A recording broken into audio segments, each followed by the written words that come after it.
السلام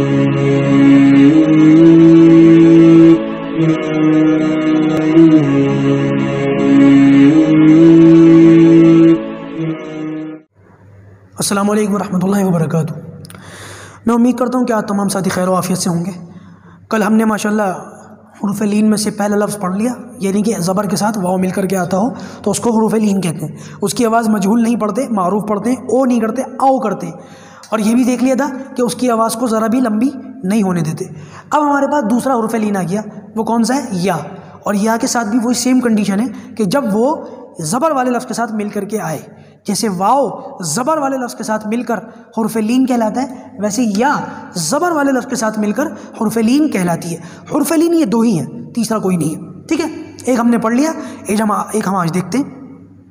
اعوذ باللہ من الشیطان الرجیم، بسم اللہ الرحمن الرحیم۔ وہی ساری باتیں جو واو کے بارے میں ہم نے پڑھی تھی، یا کے بارے میں بھی ہمیں پڑھ لینی اور سمجھ لینی چاہیے۔ یا زبر والے لفظ کے ساتھ ملتا ہے تو حرف لین بن جاتا ہے، اس کی آواز ذرا بھی لمبی نہیں ہوتی، جھٹ سے ختم ہو جاتی ہے۔ دوسرا ہمیں یہ بھی یاد رکھنا ہے کہ یہ جو ہے وہ اس کی آواز کو مجہول نہیں پڑھنا ہے، معروف پڑھنا ہے۔ مجہول اور معروف کی مثال سمجھ لیں، قاعدہ کھول لیں۔ الف یا زبر ای، اے نہیں پڑھنا، ای پڑھنا ہے۔ الف یا زبر اے نہیں، الف یا زبر ای۔ یہ بالکل ایسے ہی ہے جیسے بمبئی، دبئی، ٹھیک ہے نا؟ ایسے آپ الفاظ اپنی روزمرہ کی زندگی میں دیکھتے سنتے رہتے ہوں گے، سمجھتے رہتے ہوں گے۔ تو یہ یاد رکھیں کہ یہ جو ہے اس کو معروف پڑھنا ہے، ویسے ہی جیسے ہم نے واو کو معروف پڑھا تھا، او نہیں پڑھا تھا، او پڑھا تھا، ویسے اس کو بھی اے نہیں پڑھنا، آئی پڑھنا ہے، ٹھیک ہے؟ بہت آسان ہے، آپ سمجھ گئے۔ اعوذ باللہ من الشیطان الرجیم، بسم اللہ الرحمن الرحیم۔ دیکھیں وہی مد آ رہا ہے سب کے اوپر، جو میں نے مد کہہ رہا ہوں، سوری، جزم آ رہا ہے سب کے اوپر، جو ہم نے واو کے اوپر سمجھا تھا۔ ساری یا اپنے سے پہلے والے لفظ کے اوپر، پہلے والے لفظ سے مل رہی ہیں اور سب کے اوپر جزم آ رہا ہے، اور سب کو سائلنٹ ساکن سمجھ کے پڑھا جائے گا۔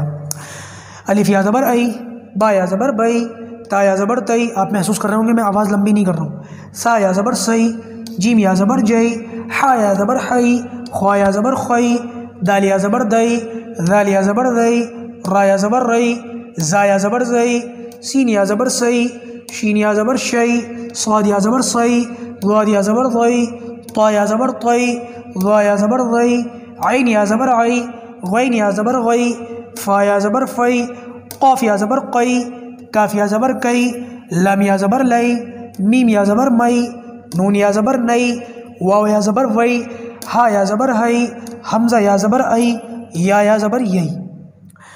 آج کی کلاس کو ہم اتنا ہی رکھتے ہیں، کیونکہ آگے جو الفاظ ہیں وہ تھوڑے زیادہ ہیں، 4 5 6 7 نہیں ہیں، اچھے خاصے ہیں۔ تو میں سمجھ رہا ہوں ان کی ایک الگ سے سیپریٹ کلاس کر لیں گے، کل اس کو دیکھ لیں گے، سمجھ لیں گے۔ اور حروف لین جو ہے وہ بھی ہمارا باقاعدہ اس کی کلاس جو ہے وہ کل پوری ہوگی۔ آج کانسیپٹ سمجھ میں آ گیا، کلاس ہم اس کی کل پوری کریں گے انشاءاللہ۔ امید کرتا ہوں بات آپ کو اچھی طریقے سے سمجھ میں آ گئی ہوگی۔ اللہ پاک قرآن مجید کو سمجھنا پڑھنا ہمارے لیے آسان فرمائے، پروردگار عمل کرنے کی بھی توفیق عطا فرمائے۔ السلام علیکم ورحمۃ اللہ وبرکاتہ۔